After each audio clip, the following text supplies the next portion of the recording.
Hola, bienvenidos al podcast de Deep Bible Stories, donde descubrimos, exploramos, examinamos y practicamos la palabra de Dios. Soy Alenis Ramos, trayéndole a la audiencia hispana una traducción del estudio realizado por nuestra anfitriona, Claudia Rivera Guevares. Hoy estaremos examinando y practicando Juan 5 del 16 al 30. Comencemos con los versículos 16 al 17.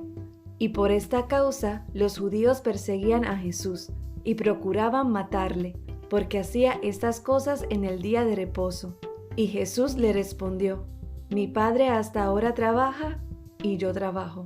Jesús no intentó explicar que en realidad no había trabajado en el día de reposo. En vez de eso, osadamente les explicó a los líderes religiosos que su Padre trabajaba en el día de reposo y que por lo tanto Jesús, el Hijo, también trabajaba en el día de reposo. Aunque Dios descansó de la creación, nunca dejó de preservar y gobernar lo que había formado. En este aspecto no puede tener días de reposo, pues nada puede continuar existiendo o responder al propósito propuesto por la bondad y sabiduría divina sin la energía continua de Dios. Pero el tema dominante en este pasaje es la forma en que Jesús se relaciona con Dios el Padre. El versículo 16 dice que los judíos estaban persiguiendo a Jesús porque había sanado a este hombre en sábado. Así que Jesús respondió con una explicación en el versículo 17. Dejemos a un lado la cuestión del sábado por un momento y concentrémonos en la relación de Jesús con Dios. Esto es lo que hicieron los judíos y pasaron de una persecución a Jesús a planear matarlo. Esto es lo que escucharon a Jesús decir sobre su relación con Dios. Por esto los judíos aún más procuraban matarle, porque no solo quebrantaba el día de reposo, sino que también decía que Dios era su propio Padre, haciéndose igual a Dios. Ellos no pasaron por alto el hecho de que Jesús afirmara ser igual a Dios. Entendieron claramente cuando Jesús dijo de esta manera única que Dios era su Padre. Él se declaró a sí mismo igual a Dios. Jesús afirma entonces que es igual a Dios y comienza a desencadenar las implicaciones de esta afirmación. Él dice que el Hijo no sigue su propio camino, sino que se mantiene en perfecta sintonía con el Padre, y el Padre no sigue su propio camino, sino que actúa en perfecta sintonía con el Hijo. Luego, nos da dos implicaciones de esto. Primero, el Hijo solo hace lo que hace el Padre. La deidad actúa en perfecta sincronización. Versículos 19 y 20. Respondió entonces Jesús y les dijo: de cierto os digo, no puede el Hijo hacer nada por sí mismo, sino lo que ve hacer al Padre, porque todo lo que el Padre hace, también lo hace el Hijo igualmente, porque el Padre ama al Hijo y le muestra todas las cosas que Él hace, y mayores obras que ésta le mostrará, de modo que vosotros os maravilléis. La declaración más importante de estos versículos es la segunda mitad del versículo 19. Todo lo que el Padre hace, también lo hace el Hijo igualmente. Esto es diferente de decir: Jesús elige algunas cosas para hacer que ve que el Padre hace, y por lo tanto, solo hace lo que el Padre está haciendo. Dice: todo lo que hace el Padre, lo hace Jesús. Cuando el Padre actúa, Jesús actúa. Este es el tipo de cosas que los judíos oyeron decir a Jesús y concluyeron acertadamente: hablas como si fueras igual a Él. Versículo 21. Porque como el Padre levanta a los muertos y les da vida, así también el Hijo a los que quiere da vida. Jesús usó la labor de resurrección como un ejemplo de trabajo que comparten el Padre y el Hijo. Aquí el Hijo tiene el poder y la autoridad de levantar a los muertos y darle vida tal como el Padre lo hace. En esto Jesús apeló al máximo poder. Es difícil pensar en un poder y autoridad más grande que el de resucitar a los muertos. Los líderes religiosos no querían pensar mucho en la habilidad de Jesús para sanar al paralítico. Se enfocaron en él como violador del día de reposo. Sin embargo, El poder de Jesús iba más allá del poder para sanar, porque el Padre a nadie juzga, sino que todo el juicio dio al Hijo. Jesús utilizó la labor del juicio como un ejemplo de la división de la labor entre el Padre y el Hijo. Es delante del Dios Hijo que las personas se presentarán en el día del juicio. Incluso durante su ministerio terrenal, Jesús fue una especie de juez entre la humanidad. Solo estar ante la presencia de Jesús lleva a uno a saber, no soy como Él. Jesús vio al joven rico y éste fue juzgado. Vio a Simón Pedro y éste fue juzgado. Esas no fueron miradas de ira, fueron de amor. Sin embargo, cuando vieron el rostro de Jesús, supieron que les fue extendido un amor del cual no eran dignos. Versículo 23. Para que todos honren al Hijo como honran al Padre. El que no honra al Hijo, no honra al Padre que le envió. Esta era una clara declaración de deidad. Si Jesús, que se designó a sí mismo como el Hijo, no era Dios, entonces sería idolatría honrar al Hijo como honran al Padre. Todos deben honrarlo con el mismo honor con el que honran al Padre, y quien no lo haga, como sea que se imagine que honra o se acerca a Dios, no lo honra en absoluto, porque Él solo puede ser conocido y honrado por nosotros como el Padre que envió al Hijo. De cierto os digo, el que oye mi palabra y cree al que me envió, tiene vida eterna, y no vendrá a condenación, mas ha pasado de muerte a vida. Jesús le explicó a los sorprendidos líderes religiosos que los que escuchaban su palabra tendrían vida eterna. Tendrían su vida conectada a la eternidad y tienen esa vida ahora.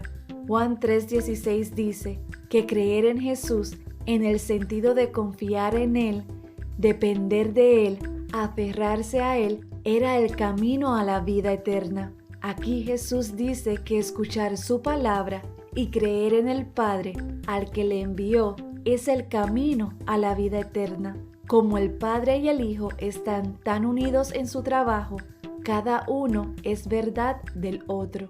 Creer realmente en el Padre es creer en el Hijo, y creer realmente en el Hijo es creer en el Padre. Entonces, si creemos en Él, no solo tendremos vida eterna, sino que ya la tenemos. Y no solo no entraremos en el juicio de condenación, sino que ya hemos pasado por el juicio y estamos a salvo del otro lado. Jesús se ha convertido en ese juicio para nosotros. Cuando nos unimos a Él por la fe, su muerte se convierte en nuestra muerte y su crucifixión en nuestra crucifixión y su maldición en la cruz, nuestra maldición en la cruz y su resurrección en nuestra resurrección. Ya hemos pasado de la muerte a la vida. Esta es una maravillosa noticia. De cierto os digo, viene la hora, y ahora es, cuando los muertos oirán la voz del Hijo de Dios, y los que la oyeren vivirán. Jesús ya había explicado que quien vive puede escuchar su palabra, creer y tener vida eterna. Ahora añade que un día hasta los muertos oirán la voz del Hijo de Dios y resucitarán. Estas son afirmaciones tremendas y las hizo Jesús, que es más que un hombre, es Dios mismo. Porque como el Padre tiene vida en sí mismo, así también ha dado al Hijo el tener vida en sí mismo, y también le dio autoridad de hacer juicio por cuanto es el Hijo del hombre. Jesús describió con más detalle su singularidad a los líderes religiosos afirmando que Él tenía vida en sí mismo, un regalo otorgado por Dios el Padre. Jesús tenía vida en sí mismo, no dependía de otras personas o cosas. Ninguno de nosotros tiene vida por sí mismo. Nuestra vida deriva de nuestros padres y del ambiente que nos rodea. Jesús afirmó que su vida no derivaba de nadie, es inherente y no creado. Los teólogos llaman a esta característica de autoexistencia aseidad y reconocen que solo Dios la posee. Versículo 28. No os maravilléis de esto, porque vendrá hora cuando todos los que están en los sepulcros oirán su voz. Anteriormente, Jesús dijo que todos los que tienen vida eterna escucharán su voz y vivirán. Ahora extiende el concepto de resurrección para toda la humanidad, tanto los que hicieron lo bueno como los que hicieron lo malo. ¿Significa esto que la salvación tiene como base las buenas obras? Por supuesto que no, pues este mismo evangelio deja claro una y otra vez que los hombres entran a la vida eterna cuando creen en Jesucristo, pero sus obras son la evidencia de la fe que profesan. Las buenas obras son producto de la fe en Jesús. Versículo 29. Y los que hicieron lo bueno saldrán a resurrección de vida, mas los que hicieron lo malo a resurrección de condenación. Jesús le dijo esto a los asombrados líderes religiosos para explicarles quién era Él, la naturaleza de su autoridad y deidad. Al mismo tiempo, nos dice algo sorprendente sobre la humanidad, que todos, tanto los que hicieron lo bueno como los que hicieron lo malo, vivirán por siempre, más allá de la vida física y material que conocen en esta tierra en esta época.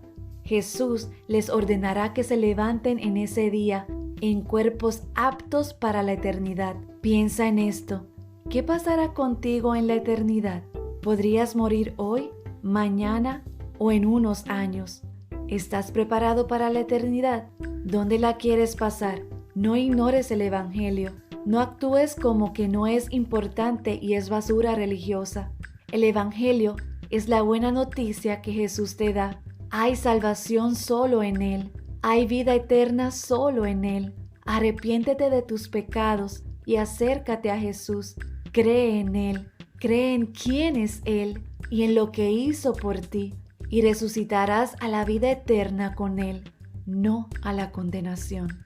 El versículo 30. No puedo yo hacer nada por mí mismo. Según oigo, así juzgo. Y mi juicio es justo, porque no busco mi voluntad, sino la voluntad del que me envió, la del Padre. Jesús explicó que Él está calificado como un juez completamente justo, porque su poder es en sumisión a Dios el Padre. Él repitió los temas: no puedo yo hacer nada por mí mismo, no busco mi voluntad, sino la voluntad del que me envió, la del Padre. Romanos 11:13 dice: Oh profundidad de las riquezas de la sabiduría y de la ciencia de Dios, cuán insondables son sus juicios e inescrutables sus caminos. John Piper dijo con respecto a este pasaje de la Biblia: arrepentíos y regocijaos. Esto es lo que Jesús está diciendo aquí. Ya sea que lo vean o no, aquí está mi respuesta a sus acusaciones sobre mi infracción del sábado. Yo y el Padre uno somos. Creamos el mundo y el sábado. Desde que el pecado y la enfermedad entraron al mundo, mi Padre ha estado trabajando y yo he trabajado para restaurar el gozo del sábado, la plenitud y el descanso del mundo. Esto es lo que estoy haciendo aquí y ahora en los meses que me quedan en la tierra. Daré la victoria decisiva en la cruz y vendré de nuevo para completar mi obra redentora. Y en ese reino no habrá enfermedad ni pecado. Por tanto, arrepiéntete y regocíjate de que un hombre haya sido salvo de ambas cosas en el día de reposo.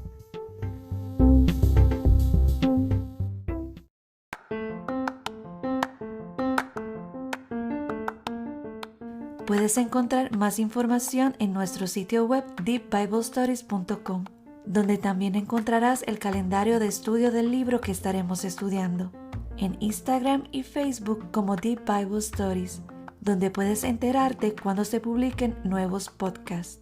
Además, tenemos un correo electrónico, contact@deepbiblestories.com, donde puedes hacernos preguntas y nos aseguraremos de responderle. Espero que tengas un día maravilloso y nos vemos la próxima vez.